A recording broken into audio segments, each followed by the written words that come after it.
Apakah kamu tahu motor ini? Ini adalah motor sejuta skin. Kadang pakai skin penjual tahu bulat, kadang skin motor pembawa sampah, kadang jadi skin odong-odong, sampai jadi skin motor touring dipakai bule. Ya itu beneran ada ya. Lalu motor apakah ini? Dan kenapa rodanya 3? Apakah masih pantas disebut motor atau mobil setengah matang?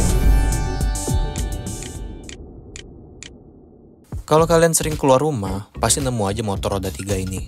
Dan memang mereknya macem-macem, mulai dari merek VR, Tosa, Kaisar, dan berbagai merek lainnya. Tapi desainnya tetap sama. Bagian depan seperti motor, lalu di bagian belakang ada bak seperti mobil bak. Dari bentuknya aja udah kelihatan bahwa ini motor bukan motor harian buat ke warung ya. Malah ini warung berjalan itu sendiri.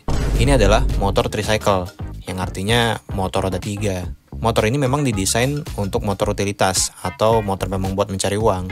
Motor roda 3 ini bermerek VR Karya, merek motor dari Indonesia yang diproduksi oleh PT Triangle Motorindo di Semarang. Jadi ya VR ini merek Indonesia ya, dan diproduksi juga di Indonesia. Lalu kenapa motor ini sangat populer? Ya karena desainnya sangat pas untuk pasar Indonesia. Motornya mempunyai bak yang luas, bisa untuk ngangkut apapun, tapi tetap hemat dan murah karena basicnya adalah mesin motor. Ditambah lagi harga tergolong murah untuk kendaraan niaga, yaitu sekitar 30 jutaan aja. Kalau kita bandingin sama mobil bak Mitsubishi, harganya bisa 200 juta lebih. Ya memang bisa ngangkut lebih banyak, tapi nggak se-agile dan selincah motor roda 3 ini. Ditambah, motor ini juga punya sejuta skin. Dari dagang kopi sampai buat mudik keluarga juga bisa. Dan perawatannya tetap murah kayak motor. Fitur motor ini adalah rodanya 3, bisa maju, bisa mundur, dan kalau berhenti nggak perlu nurunin kaki. Dan kalau mau bawa barang, gampang karena ada bak di belakangnya. Mesinnya juga 150 cc dan ada juga yang 300 cc ya. Lalu, mempunyai sistem gardan seperti mobil. Udah, itu aja fiturnya. Jangan harap ada AC-nya ya, apalagi ada ABS-nya. Ini motor niaga, motor fungsionalitas. Lalu, kenapa rodanya cuma 3? Ya, kalau roda 3 aja bisa jalan, kenapa harus butuh 4 ya?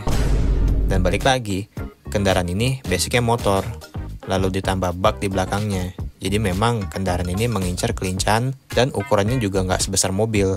Motor ini tahan banting, multifungsional, dan harganya juga terjangkau. Motor roda 3 sebenarnya bukan barang baru. Di dunia otomotif, konsep ini udah ada sejak abad ke-20-an ya.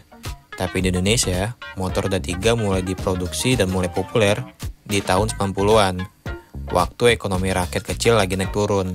Solusinya, kendaraan murah, bisa angkut banyak, dan perawatannya gampang.